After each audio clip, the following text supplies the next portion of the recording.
Hello, everyone. I'm Shawn, Nason, CEO and founder of Mophie, and I want to welcome you to the Combustion Chronicles podcast, where bold leaders combined with big ideas to make life better for all of us. We're excited to depart from our usual programming for a few weeks so I can step away from my hosting duties to dig into the world of experience ecosystems with my good friend and fellow maverick, Zack Hamilton. Zack currently serves as the Chief Experience and Strategy Officer at Chatter by Stingray. As you'll hear in our conversations, his people-first leadership mindset and his 20-plus years of working in the experience management industry come together to challenge tired, outdated systems that are holding organizations, maybe like yours, back from what they need to do. And leading the conversation in this mini-series is Michael Harper, the Chief of Radical Experiences at Mophie. When the three of us get together, we cut through the bullshit to think bigger and bolder about designing a human-obsessed world. Ready to blow up the status quo and ignite a people-first experience revolution? Yeah, me too. So let's do this.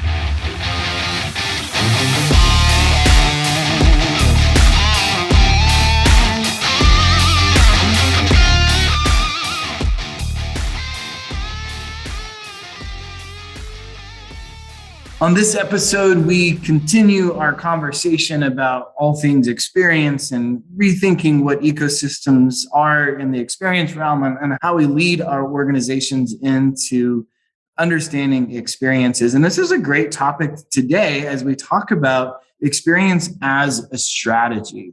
And we look at such big words, right? We talk about strategy, we talk about experience. How do those things all collide? I'm here with Shawn and with Zack. What do y'all think when you hear the words strategy and experience together? Where do your heads go? What do you think, Shawn? Well, my head wants to say yay and get on the table and dance.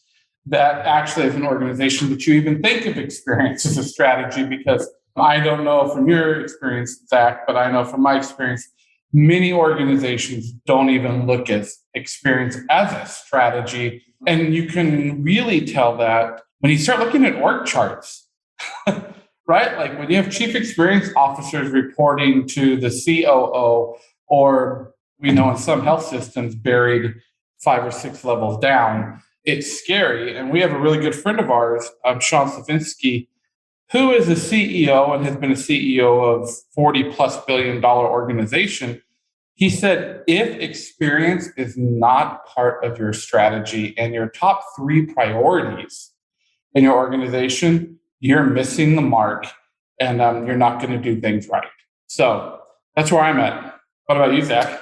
Yeah, I think about it as short-term, long-term, right? I mean, Shawn, I agree with everything that you were saying.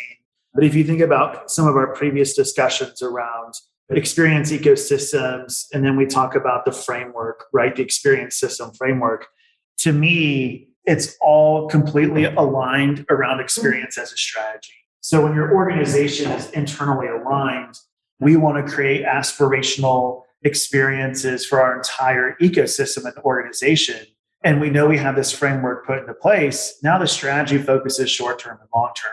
And I think of this more around short-term being, hey, look, we potentially have online, we want to increase our digital cart conversion by 1.5% this year because we know it will equate to $50 million in incremental digital revenue.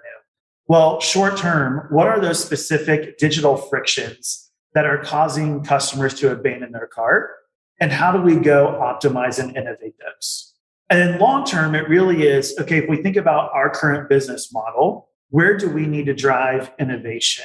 How do we truly drive value optimization within our current organization and enterprise? And then last but not least, are there different business models that we should explore?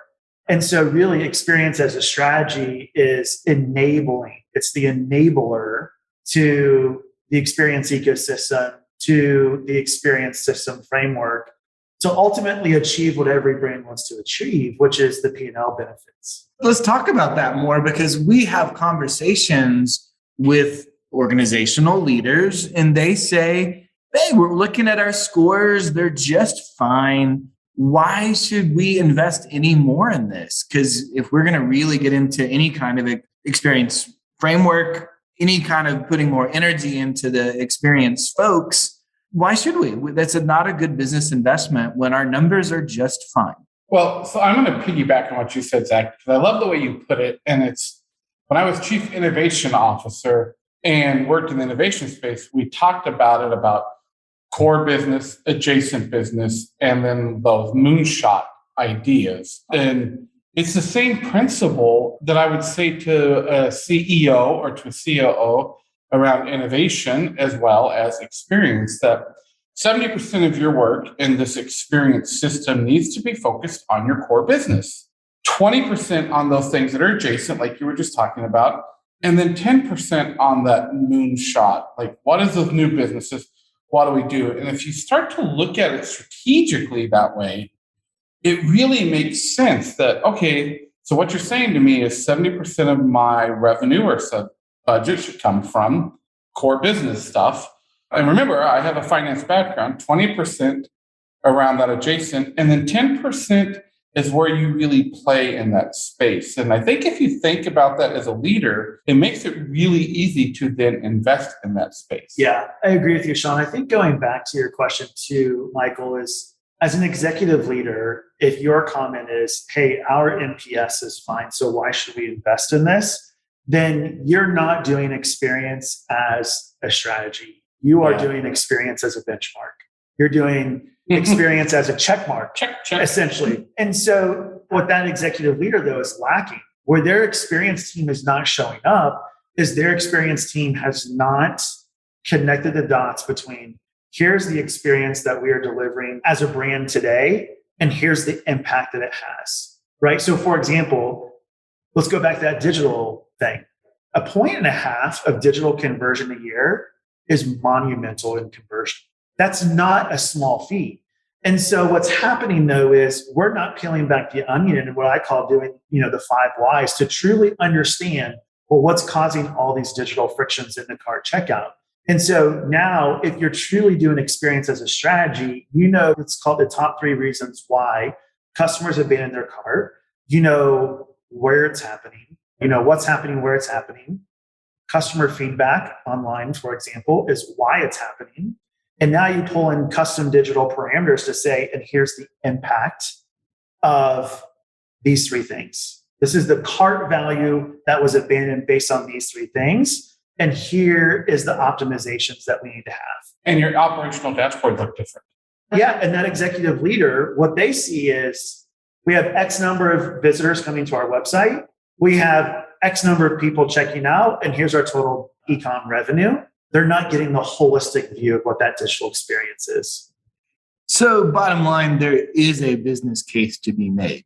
Yeah, absolutely. Right. And I think that's for me, what's such a crazy disconnect when we talk to people is that they act like you can either choose experience or you can choose revenue, or there's this, well, if there is revenue in experience, and we've talked about it being a battleground, show me. You have to make the case. Why do we have to fight so hard for experience? What is holding people back? Well, I think it goes back to the whole premise of why we're doing this whole mini series, right? Is that those leaders don't look at this experience as an ecosystem, and they still look at it at that 25-year-old playbook as experience management. We're checking the box. We check the box instead of the system. And if that mindset doesn't change, a leader can't move forward in this type of thinking.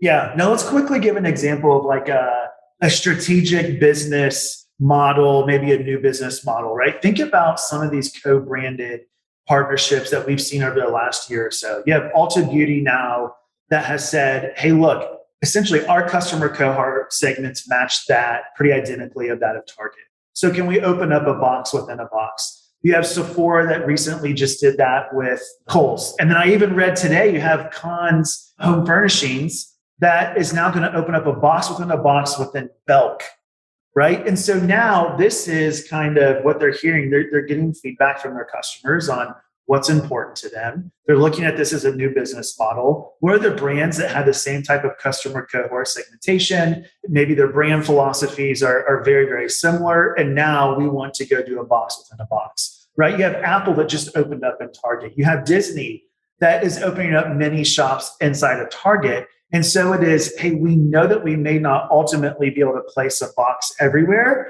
So how can we take advantage of the store traffic that a Target is generating, for example? And so many implications, right? It's not just about retail. It's in every kind of organization, every industry, of how we might start thinking differently about the value proposition to what we're talking about. Yes, tearing down the silos in those kingdoms. Yep. Right? And how do we come together in such a different way? Right.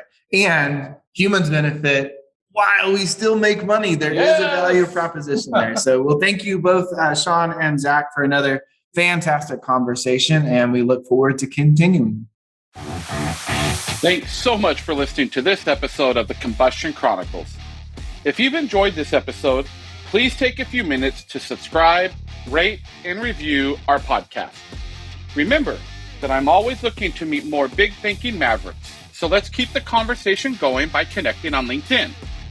If you want to discover more about human-obsessed, maverick-minded experience ecosystems, go to mofi.co, where you'll discover ideas and resources to help you ignite your own experience revolution. As always, stay safe, be well, and keep blowing shit up.